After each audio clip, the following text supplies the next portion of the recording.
Hello. Welcome back to Operation Freedom, a show for and about the veterans here in the Prince William County area and the Northern Virginia region. I'm your host, Steve Botello. Today we have a second interview, and actually the conclusion of the first interview, with veteran Angela McConnell. Hi. Angela, thank you for coming back. Yeah, thanks for having me again. I appreciate it. Not a problem. We love having you. Now, let's talk about where we ended off at our first show. My first show, you had done a variety of different service commitments, okay, and now you're getting ready to go to Europe, if my memory serves me right, and you're about to go to where exactly? So we moved to Europe in Germany. I'm stationed at Ramstein, and my husband at the time is stationed at Panzerkaserne, and we're living in a little gorgeous village called Hochspeyer. Okay, and I forget, your role was, what was your duty? So I was an intelligence officer at 3rd Air Force at Ramstein. Okay, so what kind of things did you get into while you were there in Europe, in Germany? It was fascinating work. It's probably the most fascinating work I had done with regards to intelligence up to that point in my military career. So we had to work with multiple agencies, multiple organizations, different countries, organizations. I was on a threat working group team a lot of the time, so we were looking at threats here, threats where our planes flew. And to do that, you had to have just constant contact with all the military assets and the international assets, and have a really great picture of what the threats were and how to prevent them. Okay, terrific. Now, just to give our audience an idea, what time frame are we talking? We went over in 2002. Okay, so this is post 9/11. They're in that time when a lot of things are in flux. Exactly. Okay. Exactly. So you're there doing that work, and your husband is doing? He's working logistics at Panzerkaserne for the U.S. Army. Okay. So how long do you stay there? We were there for almost 5 years, about 4.5 years. Wow, that's a little bit longer than normal. Was it just they wanted to keep you there, or is that just the way things turns out? I don't know, but it was wonderful. So in between all the work and the kids, we traveled almost every weekend, every holiday. We were going to a different country, experiencing every culture that we could. It was a fabulous, fabulous experience. Good. So when your time came and you were considering to transfer someplace else, what was next on your menu? Well, we moved from Woodbridge, Virginia. We had a home built, and literally within a year we were in Germany. So we went back to our house in Woodbridge, and I was working. Actually, I was still assigned to the 3rd Air Force in Germany, so I was doing remote work for a while, and then some, on-site work as well. And my husband went back to the Pentagon. Okay, and what did they do with you? They let me work remotely, and so I worked at Skyline Drive, and there were some intelligence places, close by that I could work and do work, for the 3rd Air Force, but remotely. And then once a year I would go back, and, as a reservist, you did your ATs and your IDTs, put in a month in Germany, and fulfilled those requirements for the next couple of years until I retired. So you were busy. Very, very busy, yes. Okay. So you mentioned you were getting into that retirement time frame of your life. Now, was that something that you wanted to cross that finish line quickly, or was that something like, well, maybe I want to stay in, maybe I want to stay out? What were your decisions at that time? What were you considering? I wanted to stay in. I really wanted to stay in, but I wanted to switch branches. I wanted to go over into the medical corps.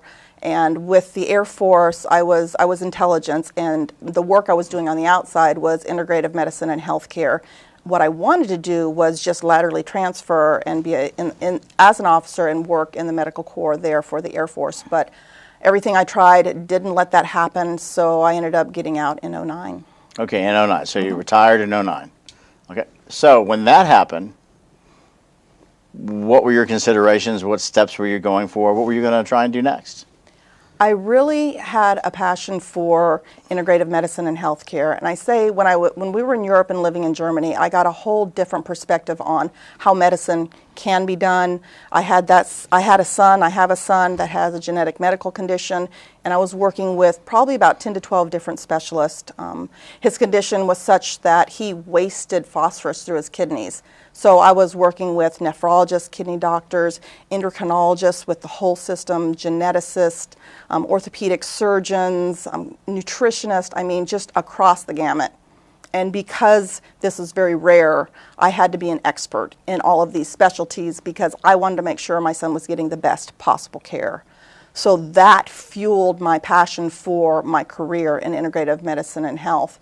And when I came back to the United States from Germany, I actually kind of weaseled my way in, and I had opportunities at the Centers of Excellence for Psychological Health and Traumatic Brain Injury. And I was over there doing work in integrative medicine, giving briefings to the leadership on what integrative medicine and healthcare was and how it could help the troops.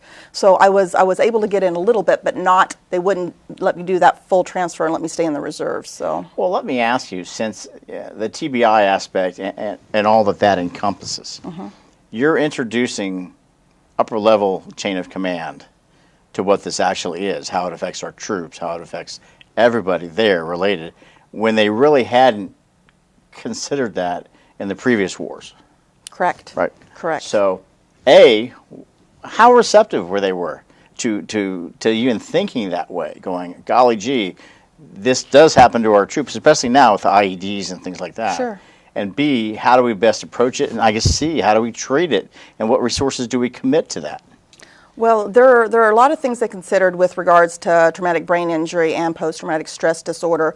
One of the things I think the military was finally bumping up against really hard was a lot of medications and a lot of the therapies they were currently using were not making the difference they needed to make in the troops. The troops were not getting cured. They weren't getting as healthy as they could be. So that started opening up the minds of leadership and others within the military branches saying, okay, what else can we do? At that time at Walter Reed, they had yoga therapy called Nidra Yoga for those with severe post-traumatic stress disorder. So when I was briefing leadership, they were already establishing these programs at Walter Reed and other places throughout the country. So it was new. My broad perspective was new, but they were already starting to dabble in to these different types of therapies, looking at things other than pharmaceuticals to help with the cure and the recovery of the troops and the service members. Well, we both experienced military medicine and VA medicine, and many times the old way of treating it was throw drugs at it. Yes. Here, take this, take that. Have they tended to try and change that somewhat, or modify that way of thinking? Would you say, or how is this being addressed based on your experience? Sure, it's a work in progress. I think they are now recognizing the benefits of everything from yoga to acupuncture. I know chiropractic is kind of a mainstay now, getting chiropractic work, and that covers a lot more than just bone adjustments.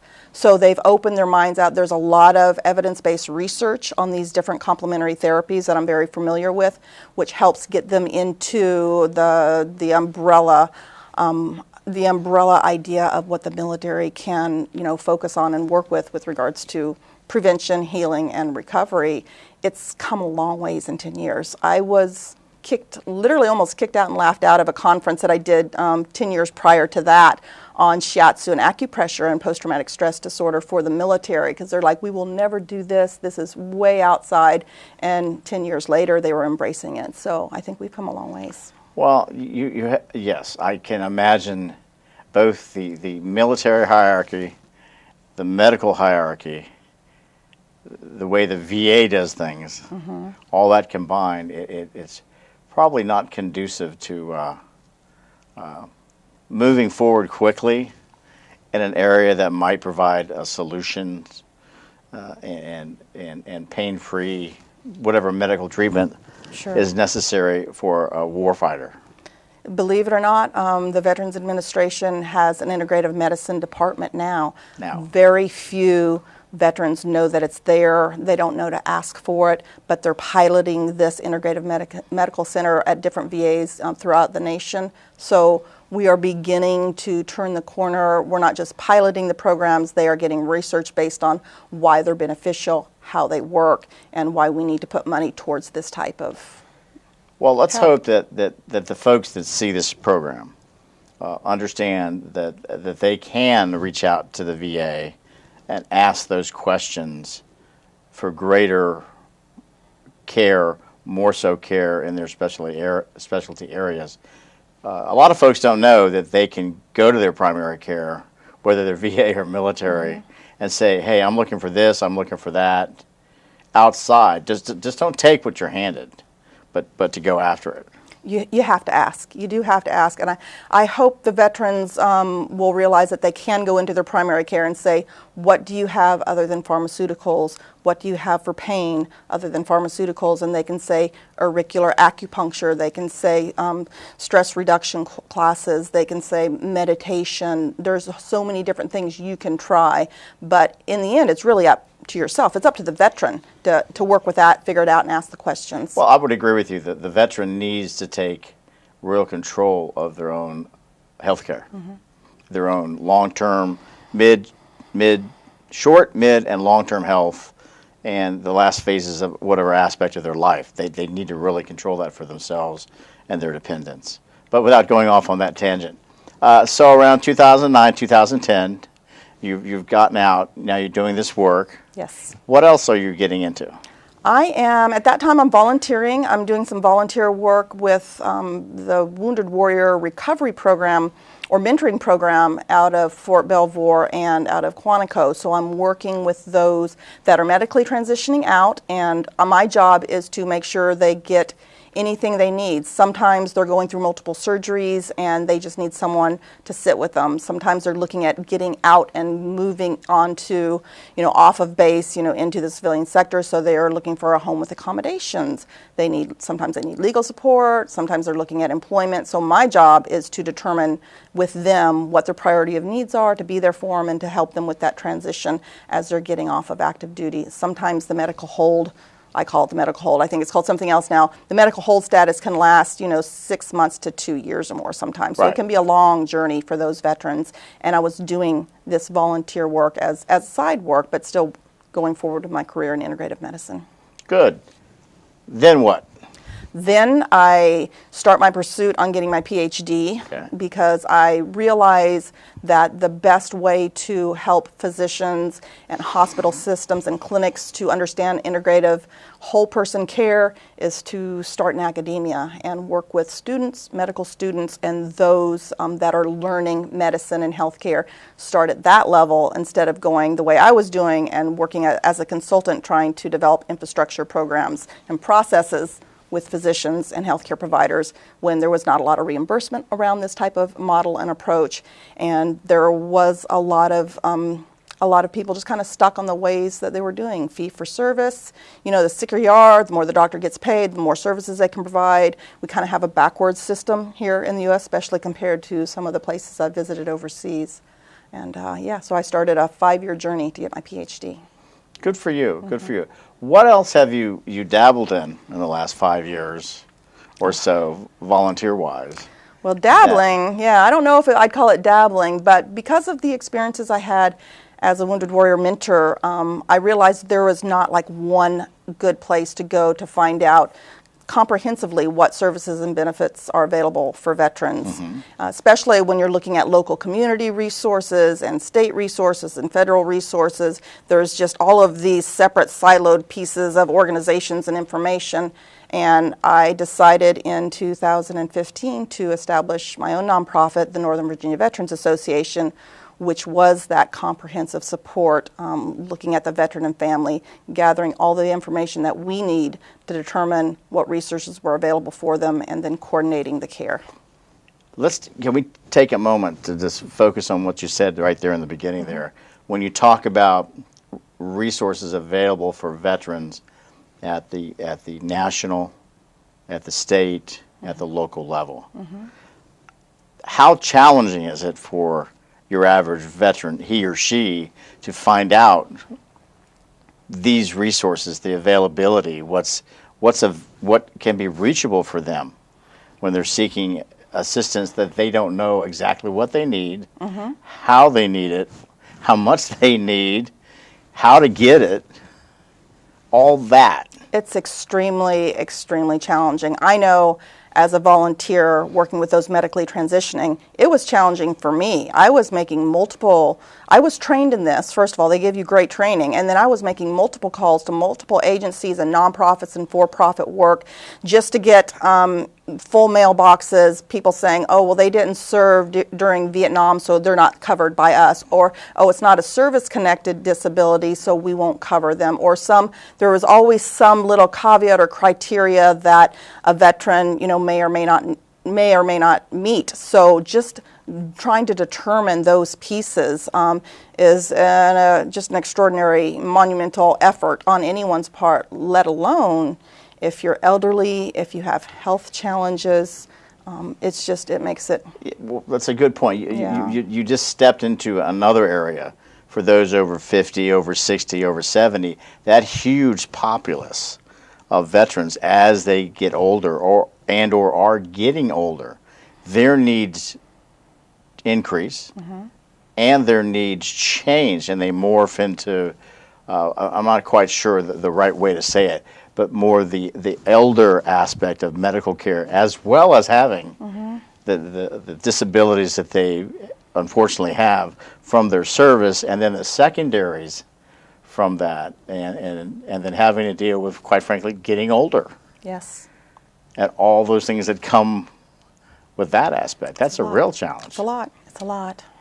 And how best can our viewership, as they watch this, what would you recommend to them as, how do you take those first steps? I would say if you don't know where to go, definitely contact Nova Veterans Association. If we cannot help you, let's say our specific niche population is really the underserved veterans, those that have health challenges, the elderly, those that have a hard time with their stress and they can't really get around the system well, even to figure out what their first steps to take. We really do that personal support one-on-one, but if we get people that call in that just say they need help with their education piece or their employment or filing a claim, we will coordinate their care and get them in the right place to get started. Okay. And so what is the name of this organization? novavets.org. Okay, and so they find that both? They can Google it. There you go. So that's really about the best way. Just novavets.org is the website. They can get to it that way and reach one of us, and we will definitely, within 24 hours, get back with them. That's wonderful. It's definitely like providing better and more services for those that need it, as for veterans, both he or she, veterans, dependents, active duty, and their dependents. And as we know, Virginia has about between 2.2 to 2.6 million veterans, dependents, active duty, and dependents. So I thank you for that information. What I'd like to do is to also thank you for stepping up. For those that are watching, this will be my last show. And Angela will be your new host. And she will be starting next month. She has a terrific background in working with and helping veterans. And I want to thank you for stepping up. Is there anything specific that you would like to talk about, or you would like our audience to contact you for information on items and issues that they would like you to explore as you develop your new show? Well, I'm really excited about having this opportunity. It's going to be, this show, I want to make it very solution-oriented. So we will be tackling problems within the community. And the first one is going to be transportation for veterans. And we're going to have a blog, and we're going to have ways for the community to reach out to us. We work with multiple different partners in trying to get this resolved over the last 5 years, and we haven't been able to have a really good solution. So we will have transportation as the overarching topic that we're going to explore, and we will find a solution to it here in our local community. And other than that, we're going to be looking at the positive side of veterans' quality of life. We're going to focus on fitness, arts, recreation, those things that make veterans happy and laugh, and focus on things that are greater than maybe their disability or the condition that they suffer from. I think we're not here to suffer. I think we're here in this life to enjoy it and to enjoy one another. And our shows going forward are going to be focused on those great fun things. I hope it's going to be entertaining, and we're going to have a lot of great guests on, and I think we're going to have a really good time with it. So for those that want to reach you, you're Angela McConnell, and how do they reach you? They can reach me by email, president@novavets.org. That's probably the best way, or my Q Integrative Medicine. That's much longer, but yes, they can reach me there. And our YouTube will be Dr. AngMac, Dr. AngMac, and we'll have an associated blog to really get all the information from everyone who wants to participate with being part of the solution. That's terrific. That should be exciting. I think it will be. I think it will be also. I'd like to thank all of you for allowing me to serve you these past few years. It's been a privilege, and I thank you for watching our show. Please do watch Angela on her new show, Serving Veterans here in Prince William County and the Northern Virginia area. I'm your host, Steve Botello. Thank you very much. Have a good day.